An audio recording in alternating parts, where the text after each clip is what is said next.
Hey everyone, and welcome back to another episode of Crossing the Line. And I know you all missed us after a 2 weeks hiatus, but we are back now. And for those of you who do not know, I am Jerry Peralta, and as always, we have Matt Entrican, and now returning, Brian Kilman. Wait, oh, sorry, I mean Josh. Never mind. That's very disappointing. I thought Brian was going to be here today. How are you guys? Doing pretty well. I mean, he kind of disappointed me there. I mean, I knew Josh wasn't here, or I knew Josh was here. He said Brian, he got my hopes up. No offense, Well, I Josh. thought Brian was going to be here, so we know how that song and dance goes. We can have him. We just got to make the call, Jerry. Yep, we'll have to make the call. Josh, you're probably going to be fired for a couple episodes. How are you doing? I'm doing pretty good. I do want to meet this Brian feller. Yeah, he is back in town. Unfortunately, got fired from the Houston Astros. Tough blow. Apparently blow. Sergio's still there, though, from what I hear. Yeah, Sergio's still in good with them. Surprisingly. Well, guys, we have a lot of topics to talk about today, so let's just jump right into our very first one. Now, as we all know, the LA Dodgers just won the World Series a couple of weeks ago, winning 4-2 over the Tampa Bay Rays. Now, there was a little bit of controversy because during this game, they pulled third baseman Justin Turner in the middle of the game after he had tested positive for COVID-19. The team obviously still went on to win the World Series, but a lot of controversy sparked from when he went back onto the field to celebrate, and hence the MLB is conducting an internal investigation into what happened. But my question to you guys is Matt, we'll start with you. Should Justin Turner be punished for celebrating with his team? Well, yeah, of course he should be punished. I understand it's this Justin Turner situation. It's just like my feelings for charging for parking. I understand it. I just don't support it. Okay, I understand. You won the World Series. You don't know how many times this is going to happen in your life. You want to be out there with your friends and partying. But you know what? You have the coronavirus, the thing that has caused over 220,000 deaths in the United States of America. And I understand that your teammates were cool with it. I understood that Dave Roberts was cool with you sitting next to him. But you know what you can still do? You know it's still an option, saying no, doing the right thing.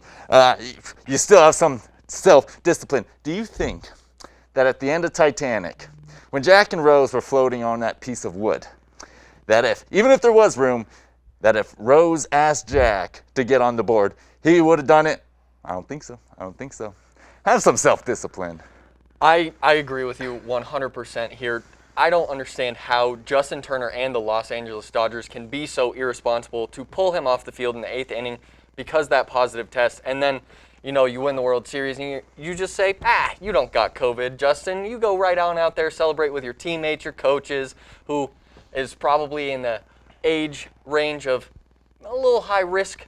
So I don't understand the thought process for the Dodgers or even Justin Turner here, because he could have said no, the Dodgers could have said no. I just don't understand what kind of thought process was behind allowing him to come back. And with his punishment, I think he should get a heavy fine, talking $1 million-ish, and then lose 2 to 3 games next season. Not a ton because of that, but I think the Dodgers should get the bigger fine here because they're the organization. They're the ones who obviously are going to take the majority of the fall from this.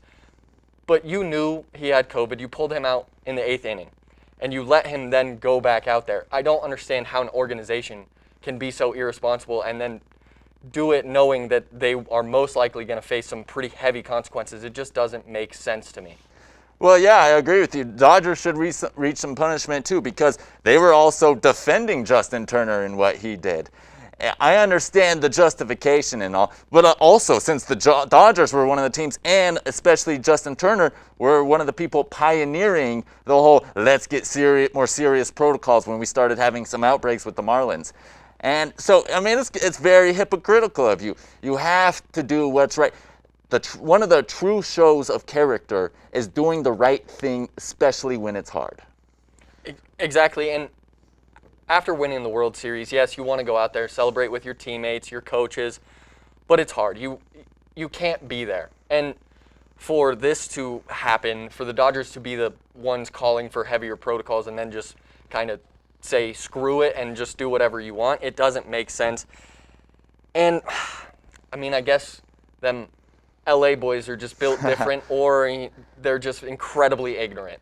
Well, Frickin' LA boys. well, this is one of those topics that I've been kind of mixed on, because yes, it's wrong that he actually went out to celebrate with the team and everything. But I mean, I mean, at least in my eyes, he was still at least wearing a mask. He wasn't really, from what I saw, it didn't look like he was hanging around a lot of people for too long. But I mean, that's just from what I saw. I wasn't really. It wasn't until I saw a lot of the articles about what had happened that I actually started looking into it. Another thing too is, my question for this is, what kind of test did he take that he didn't have the results prior to this Game 6 in the World Series? I feel like your test should have come in a lot sooner than that, especially around this time. But moving on to the next topic here, we're going to move on to some college football talk. Trevor Lawrence, it's come out that at the moment he's been benched for this weekend, and he got benched last weekend due to him contracting COVID-19 or testing positive. And right now, the big question I'm going to pass on to you guys is, can Trevor Lawrence still win the Heisman despite missing 2 games so far in this, what's going to probably be a relatively short season? Or will he just still be one of those just prediction picks? He's projected to win it, but he probably won't. Josh? I think Trevor Lawrence does still have a case for the Heisman, but he's got a much tougher path to get there. I think his only true competition is Mac Jones from Alabama, who's having one of the greatest seasons an SEC quarterback has enjoyed. He's kind of continuing that trend since Joe Burrow left and did the same thing. But Trevor Lawrence is tied for 7th in touchdowns and ranks 8th in passing yards after missing that first game. And then this upcoming game against Notre Dame, I think, is going to be the biggest case where he possibly loses the Heisman, because Notre Dame is a ranked team. I believe they're ranked 4th in the nation right now. And prior to that, Lawrence only has 1 ranked win against Jones's 2. I do think that the last 3 games after Notre Dame prove very favorable for Trevor Lawrence if he comes back and still is able to contribute and execute at a high level, because from what we saw in the first half of the season, Trevor Lawrence was undoubtedly the best quarterback in college football. It was just this COVID test that really kind of set him back. And their offense still as deadly as ever. And I don't see how Trevor Lawrence can really lose this race unless he somehow comes back from COVID and just kind of stumbles through the gates and can't really get back to himself before he got COVID. Well, number one, Trevor Lawrence was only the best quarterback in college football at the time because Justin Fields wasn't around. My guy Justin Fields, because you know what, Josh? He's actually going to be the man that wins the Heisman. And here's why. We have seen all the inconsistency from Trevor Lawrence from last year. I understand he's been playing well this year, but here's one of the reasons why he's not going to win the Heisman. It's because he's in the ACC, and he's always going to be playing easy teams, and that's the fact of the matter. I mean, and there's been plenty of times in history when Trevor Lawrence has, shown the weaknesses and the inconsistencies in his game. And you look at Justin Fields, he was in, I think he came in 3rd in Heisman voting last year. So. Oh, and here's the other thing about Trevor Lawrence. He's not even going to be able to play this Saturday, right? He's inactive, isn't he? Yep. Right, so he's not even going to have a chance to prove himself against the ranked opponent in number 4, Notre Dame. Okay, so I'm just looking at what I've seen from Justin Fields last year and what I've seen from him in the first 2 games, and he looks as elite as ever when it comes to his skill, his quickness, his awareness, football IQ, his attention to detail. I mean, I think he's elite, and it's just an instinct. I know there's no sample size, I know that, but it's an instinct that I think he will make his case at the end of the football season here. I agree with you. I think Justin Fields does have a good shot to come in as kind of the dark horse for the Heisman, but I'm unclear on how they're going to kind of award it because the Big Ten obviously started later than the ACC and the SEC. But right now, I think Justin Fields doesn't have as great of an opportunity as Trevor Lawrence. Lawrence has already been displaying kind of what he's been able to do prior to his COVID test, and a lot of people who were excited for college football have really paid attention to that. I know people are excited for Big Ten, but I think Justin Fields has a harder time kind of breaking through that ceiling because he's not going to have the same kind of sample size that Lawrence has right now. So Fields, for me, I didn't include him because I don't know how the Heisman voting and award ceremony is actually going to look, or how they're going to kind of award that. But Jones is the only person to me that's Lawrence's kind of competition. But Trevor Lawrence wins it because he's the more household name, and a lot of these Heisman voters don't get to watch every game. They don't get to see the Justin Fields against Penn State. They don't get to see Mac Jones against some of those ranked opponents. And we won't get to see Trevor Lawrence against Notre Dame, which could hurt his case, but I don't think it's going to hurt it enough to give the award to somebody else. Okay, kind of going a little over here, but just to kind of wrap this topic, Mac Jones at the moment, if he takes the trophy, because at the moment he has a good shot, because over these past several games he has averaged 4 touchdowns each. He's 3rd in passing yards, 4th in completion percentage, and he has a 16-2 touchdown to interception ratio. So Mac Jones right now, to me, is the biggest challenge to Trevor Lawrence, and those 2 games being missed are going to hurt him. Moving on to the next topic, switching gears to the NFL here, the Tampa Bay Buccaneers. We watched them come away with a very narrow victory over the New York Giants, barely edging them 25-23. But my question to you guys, or Matt, should there be cause for concern for the Tampa Bay Buccaneers after almost losing to this New York Giants team and almost losing what should have been an easy win? Well, Jerry, there is cause for concern. I've been concerned and continue to be concerned because I see the mediocrity in the Tampa Bay Buccaneers that everybody else just seems to be oblivious to ever since the Green Bay Packers beat them 38-10. We just decide to forget everything that we've seen and continue to see.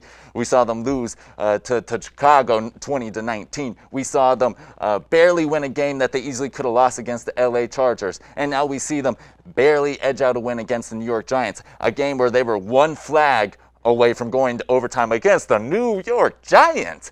I mean, come on. And look, Tom Brady has been mediocre, in my opinion. He's shown some flashes of greatness, but his quarterback rating is 14th overall in the NFL, and half the games this season he's been in the bottom third of all quarterbacks in quarterback rating. I mean, and the rushing game is nothing special, and I know their defense looks good at times, but they're still 26 in the NFL in points allowed. Those are all very valid points. I'm not very concerned with this Bucs team and this narrow win because Chris Godwin was out. O.J. Howard has been out, I believe, for the past 3 weeks with that season-ending ACL injury. And Antonio Brown is now in the mix. He's playing his first game for this Tampa Bay Buccaneers team this week in Week 9.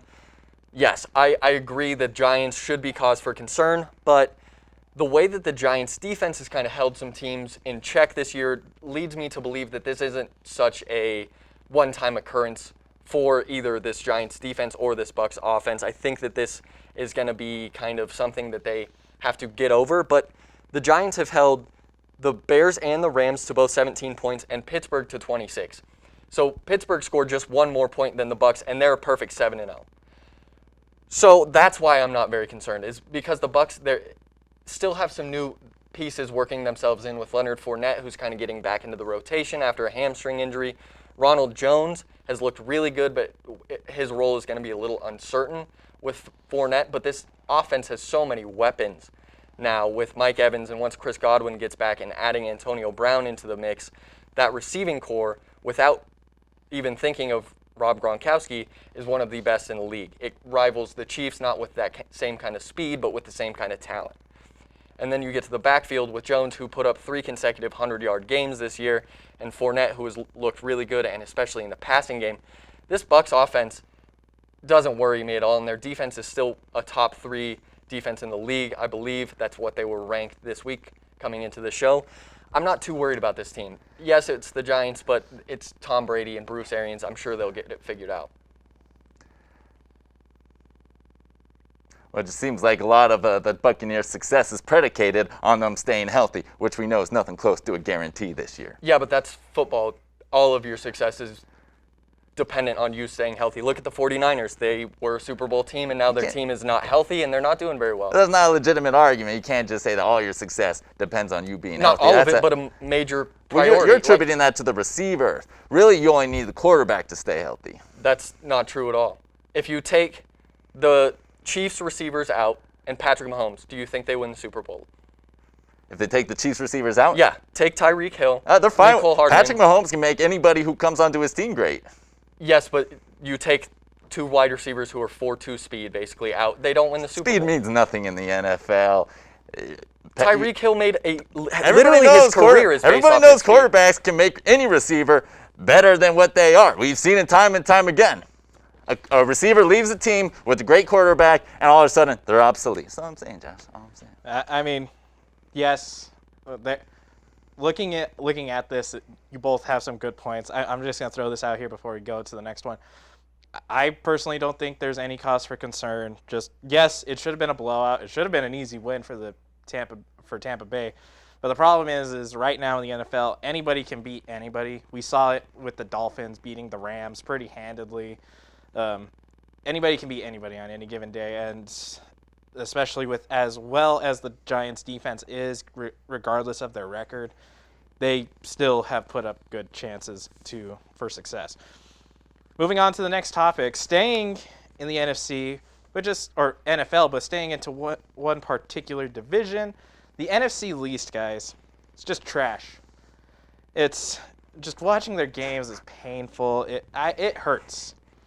But what hurts me even more is the fact that one of those teams can win that division, have home field advantage, and still make the playoffs.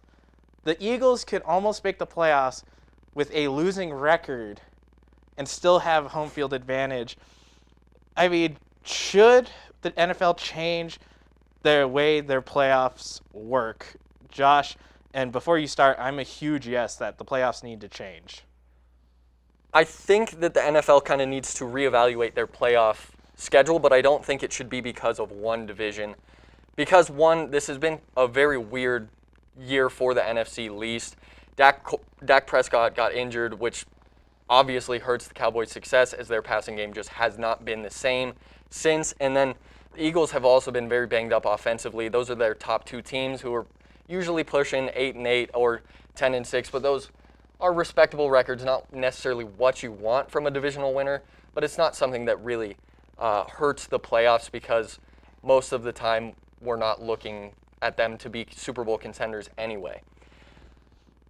Now, if I say that, I don't want the NFL to switch the playoff schedule for one division entirely because I think that's unfair to the other teams, like other divisions like the NFC West, who obviously is going to have those three playoff teams, but then it just gets a little hard.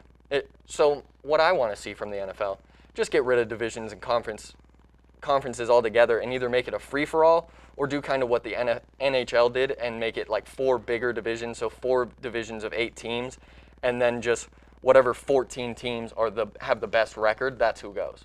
So I don't think the NFL should change because of one division, because it seems like a overcorrection almost, especially for a very weird year.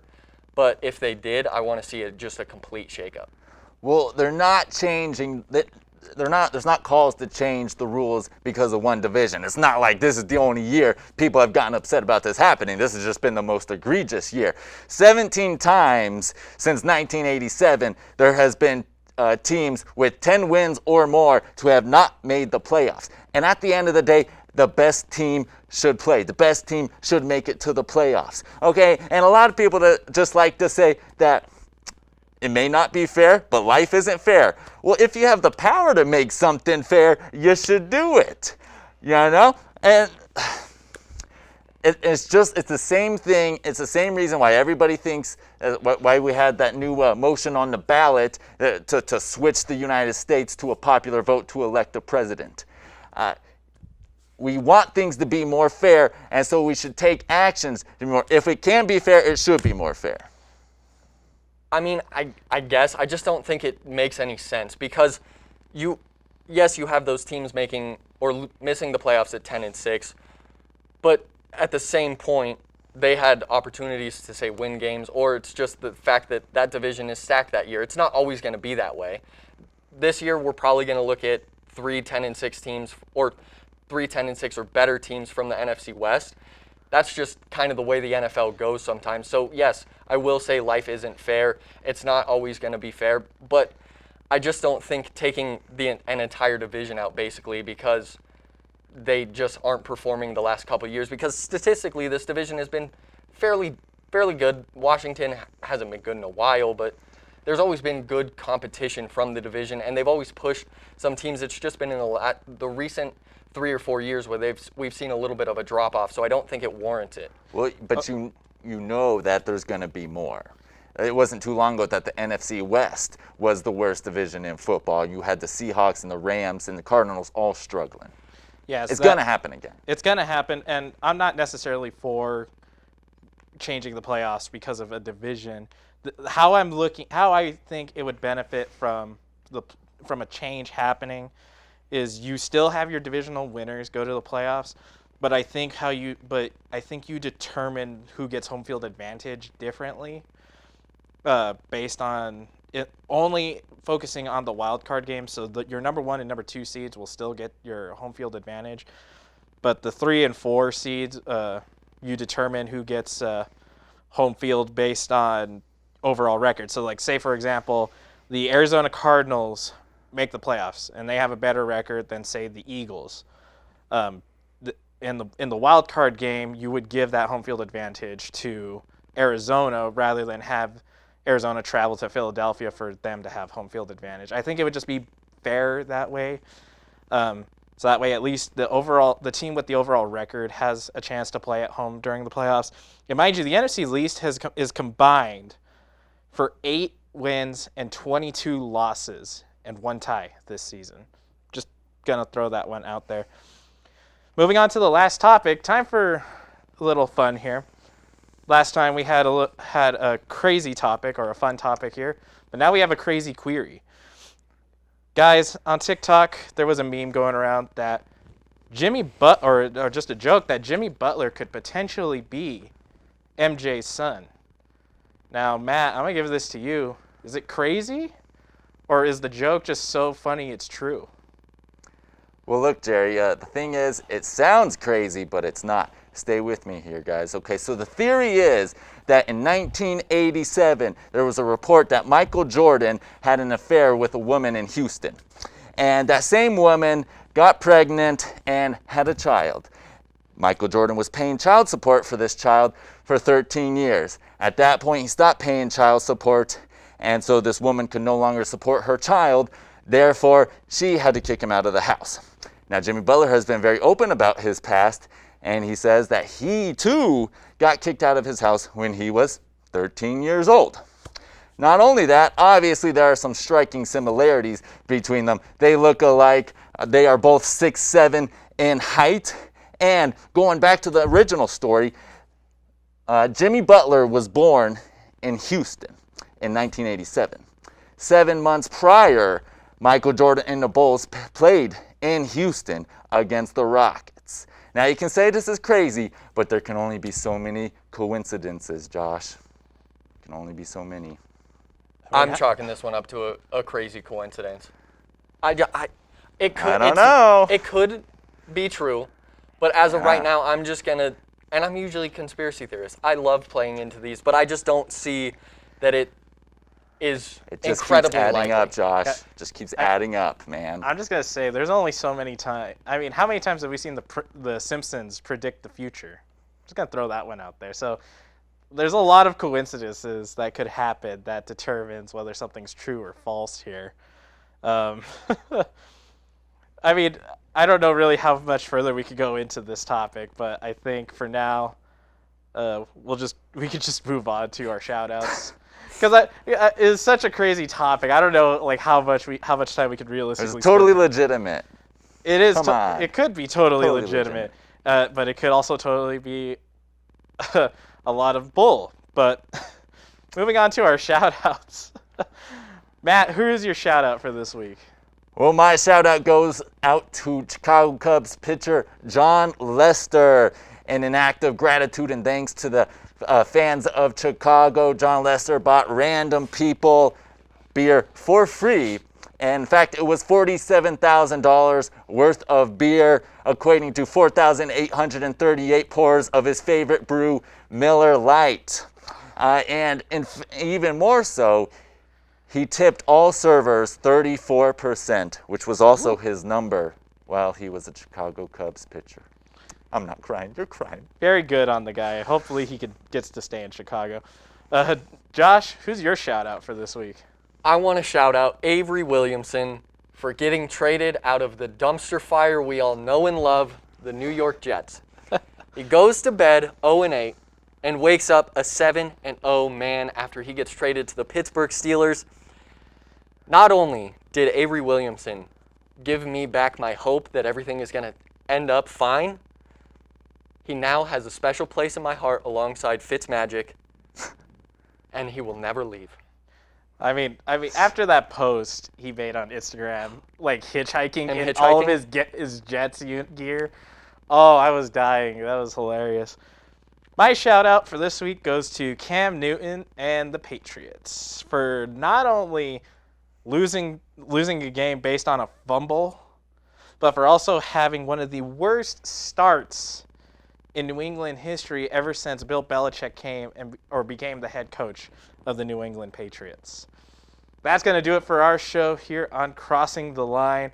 We will see you guys all next week. I've been Jerry Peralta along with Josh Coleman and Matt Entrican.